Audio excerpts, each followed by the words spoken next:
हुकुम tiger का हुकुम. But இதுக்குள்ளே படத்தில் வராது டெலிட்டில் ஒரு scene போயிடுச்சுன்னாக்கா truck flip ஆகுறப்போ Yogi Babu உள்ளே இருப்பார்.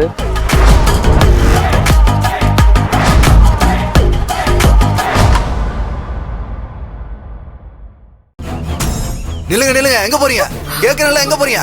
இல்ல நாங்க உள்ள போறோம். அதான் ஆல்ரெடி உங்க 2 பேரும் இன்ஸ்பெக்டர் வரக்கூடாதுன்னு சொல்லிருக்காருல, அதுக்கப்புறம் எங்க போறீங்க? இல்ல நான் எங்க அப்பாவை பார்க்கணும். என்ன உள்ள விடுங்க சார். சொன்னா கேளுங்கம்மா. நீங்க உள்ள போனீங்கன்னா இன்ஸ்பெக்டர் என்ன திட்டு வருமா? தயவு செஞ்சு வெளில போங்க தம்பி. தம்பி செல்வி செல்வி செல்வி ஒண்ணும் ஆகாது செல்வி, மாமா நல்லா தான் இருப்பாரு, நீங்க வாங்க. இல்ல வேலு, நான் அப்பாவை பார்த்தாகணும். என்ன உள்ள கூட்டிட்டு போங்களே ப்ளீஸ். செல்வி செல்வி நான் தான் சொல்றேன் இல்ல, நான் கூட்டிட்டு போறேன் உங்களை. நீங்க வாங்க. இல்ல வேலு, வாங்க வாங்க வாங்க செல்வி வாங்க. போங்க தம்பி வாங்க.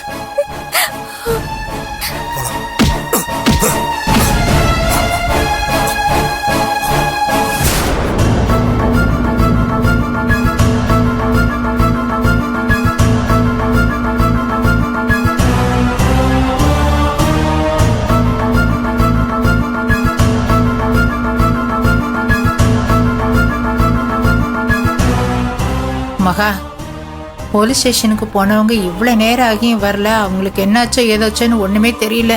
எனக்கு ஒரே பதட்டமா இருக்குடி. எனக்கும் அப்படிதாம்மா இருக்கு. வெளியில இப்படிலாம் நம்ம 1000 சம்பவம் கேள்விப்பட்டிருப்போம். அதே மாதிரி இப்ப நம்ம வீட்டுல நடக்கும்போது அடிவயிறெல்லாம் கலங்குது. அதுவும் இல்லாம வேலுவும் செல்வியும் தான் கூட்டிட்டு வர சொன்னாங்கன்னு ரவுடிங்க சொன்னதும் என் ஈரக்குலையே நடுங்கிருச்சுமா. இல்ல மகா, நம்ம வேலு உயிரே போனாலும் இப்படி ஒரு காரியத்தை செய்ய மாட்டான்.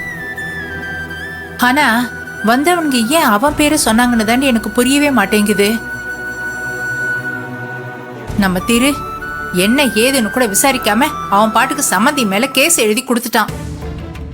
அந்த இன்ஸ்பெக்டர் வேற சம்மந்தி மேல இருக்கிற கோவத்துல ஒண்ணு கிடக்க ஒண்ணு ஆயிடுச்சுன்னா ஐயோ எனக்கு பயமா இருக்குடி. எப்பேற்பட்ட மனுஷமா அவரு. நம்ம குடும்பத்துல பொண்ணு கொடுத்து இன்னைக்கு இப்படிப்பட்ட ஒரு நிலைமைக்கு ஆளாயிட்டாரு. சந்தன பாண்டி ஐயாவை பத்தி தெரியாம உன் பெரிய தம்பியும் தம்பி பொண்டாட்டியும் அந்த பிரம்மா கூட சேர்ந்துகிட்டு அவங்கள சித்திரவதை பண்ணிக்கிட்டு இருக்காங்க. ஐயா பாவம், அவரு பொண்ணுக்காக தான் நீங்க பண்ற அத்தனையும் பல்ல கடிச்சுக்கிட்டு பொறுத்துக்கிட்டு இருக்காரு. இதே வேற யாராவது குடைச்சல் கொடுத்திருந்தாங்க நடக்கிற கதையே வேற.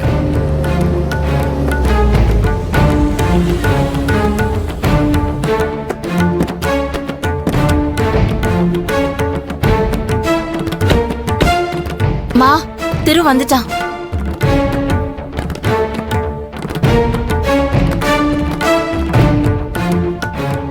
திரு, வாப்பா திரு, இவ்வளவு நேரம் கழிச்சு வந்திருக்கீங்க. கீர்த்தி, ஸ்டேஷன்ல என்னமா நடந்துச்சு? வேலுவும் செல்வியும் வந்தாங்களா? வந்தாங்க. வந்தாங்களா? அவங்க கிட்ட விசாரிச்சு பாத்தீங்களா? என்ன சொன்னாங்க? எனக்கு தெரியும்டா, நிச்சயம் அவங்க இந்த காரியத்தை பண்ணிருக்க மாட்டாங்க. அந்த ரவுடிங்க நம்ம வீட்டுல நடக்கிற பிரச்சனையை தெரிஞ்சுக்கிட்டு அவங்க எஸ்கேப் ஆகணுங்கிறதுக்காக இந்த மாதிரி பழிய போட்டாங்கன்னு நினைக்கிறேன். அப்படிதானடா தம்பி? அக்கா, நீ நினைக்கிற மாதிரிலாம் ஒண்ணும் இல்ல. இன்ஸ்பெக்டர் அந்த ஆளு சந்தன பாண்டி வீட்டுக்கு போய் அவர் அரெஸ்ட் பண்ணி லாக்அப்ல வச்சிருக்காரு. நாளைக்கு கேஸ் கோர்ட்டுக்கு போகும். அது வரைக்கும் அவர் லாக்அப்ல தான் இருப்பாரு. ஐயோ,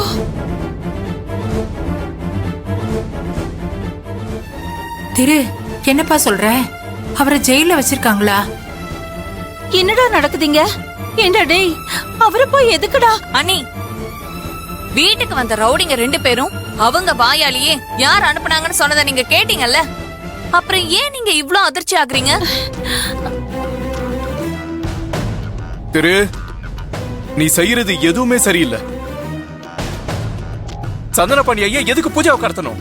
அதனால அவருக்கு என்ன லாபம்? பகை, அந்த பிரம்மாவோட பகையை தீக்கிறதுக்காக நம்ம குடும்பத்து மூலமா பழி வாங்கணும்னு நினைக்கிறாரு. இங்க பாருங்க மாமா, உங்க முதலாளி நல்லவர்னு நீங்க இத்தனை வருஷம் பழகினது உங்க தப்பு. அதுக்காக இவ்வளவு பெரிய குற்றத்தை பண்ணிட்டு வந்து நிக்கிறவருக்காக நீங்க பரிஞ்செல்லாம் பேசாதீங்க. இங்க பாரு மாப்ள, நான் இன்னும் முதலாளி விசுவாசத்துல அவருக்காக பரிஞ்செல்லாம் பேசல.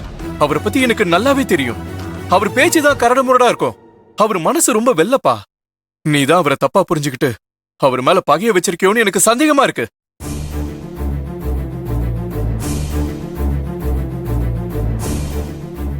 வீட்டுக்கு வந்தவனுங்களே ரவுடி பசங்க. அவனுங்க சொன்னதை நம்பி நீ அவர் மேல நடவடிக்கை கொடுத்தியே, எந்த விதத்துல நியாயம்?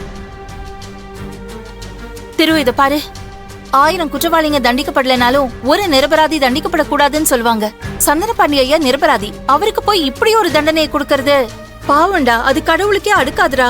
அக்கா, இவ்வளவு நடந்ததுக்கு அப்புறமும் நீங்க எல்லாரும் அவர் மேல இவ்வளவு நம்பிக்கை வச்சிருக்கிறத பார்க்கும்போது எனக்கே பயமா இருக்கு. பரவாயில்ல, இத்தனை பேரை சாமர்த்தியமா பேசி பேசி சம்பாதிச்சு வச்சிருக்காரு. அத நினைக்கும் போது ஆச்சரியமா தான் இருக்கு. ஐயோ, கரெக்டா சொன்னீங்க. 100ல ஒரு வார்த்தை. என்ன பத்திரி இப்படி எல்லாம் பேசுற? வீட்டுக்கு வந்து பூஜாவா 2 பேர் கடத்த வந்திருக்காங்க. கொஞ்சம் அசந்திருந்தா இன்னைக்கு நம்ம குடும்ப மானமே சந்தி சிரிச்சிருக்கும். இப்பேற்பட்ட விஷயம் நடந்தோம் அந்த ஆளுக்கு நீங்க வக்காலத்து வாங்கி பேசிக்கிட்டு இருக்கீங்க. அதானே, உங்களுக்கெல்லாம் பூஜா முக்கியமா இல்ல அந்த ஆள் முக்கியமா? இப்படி பதறிட்டு இருக்கீங்க.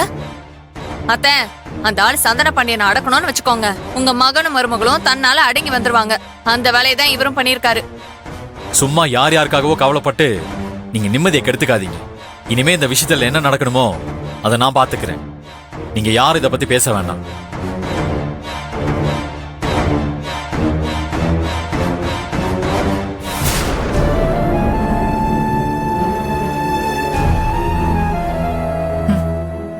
பாத்தியடி மகா, நாமெல்லாம் வாய் பேசவே தகுதி இல்லைன்னு உன் தம்பி சொல்லாம சொல்லிட்டு போறான். எப்படி இருந்தவன் இன்னைக்கு நிம்மதி இல்லாம அலைஞ்சு நம்மளையும் நிம்மதி இல்லாம ஆக்கிட்டானே. வீட்ல சுபகாரியம் முடிவான நாள்ல இருந்து எத்தனை தடங்கள், எத்தனை பிரச்சனை. தலையே வெடிச்சிரும் போல இருக்குமா. எல்லாம் அந்த கடவுள் தான் பாத்துக்கணும். செல்வி, மாமாக்கு டிஃபன் வாங்கிட்டு வந்துட்டேன். வாங்க வேலு. வாங்க போலாம்.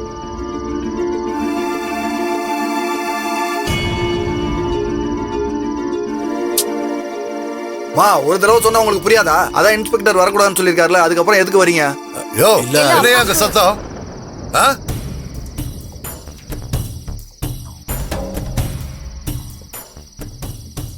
என்ன வேணும் உங்களுக்கு? மாமாக்கு டிஃபன் வாங்கிட்டு வந்திருக்கோம், அதை சாப்பிட கொடுக்கணும். ஏமா செல்வி, உன் அப்பா ரொம்ப கௌரவமான ஆளு நினைச்சேன். ஆனா இவ்வளவு கீழ்த்தனமான ஒரு காரியத்தை பண்ணி என் கையாலே அரெஸ்ட் ஆகி லாக்அப்ல உட்கார்ந்து சாப்பிடுற நிலைமைக்கு போயிட்டான். இப்பவும் சொல்றேன், எங்க அப்பா கௌரவமான ஆளுதான். இந்த நிமிஷம் வேணா எங்க அப்பா உங்க சதி வலையில சிக்கி லாக்அப்ல இருக்கலாம். ஆனா இப்ப வரைக்கும் அவர் தன்மானத்தை விட்டு கொடுக்காம தான் இருக்காரு. ஒரு சொடக்கு போட்டு முடிக்கிற நேரத்துல எங்க அப்பாவை என்னால வெளியே எடுக்க முடியும். எடுத்து காட்டுவேன். என்னம்மா, ஸ்டேஷன்ல எல்லாரும் உன் அப்பன் சித்தப்பன் நினைச்சியா? சொடக்கு போட்டு முடியறதுக்குள்ள உன் அப்பனை வெளியே எடுத்துருவேன்னு சவால் விடுற? நான் நினைச்சாதான் உன் அப்பனால வெளியவே வர முடியும். நான் மனசு வைக்கல, கடைசி வரைக்கும் உள்ளேயே உட்காந்து களி தான் திங்கணும். புரிஞ்சுக்க. செல்வி, எதுக்கு கண்டவன்ட்டெல்லாம் நின்று பேசிட்டு இருக்கணும்? நம்ம போய் மாமாவுக்கு சாப்பாடு கொடுக்கலாம். அது எப்படி? என்ன மீறி உள்ள போயிடுவீங்களா? சரி, நாங்க குடுக்கறதான் சாப்பிட மாட்டேங்கிறான். நீங்க கொடுத்தாலும் சாப்பிடறானு பாப்போம். போங்க போங்க.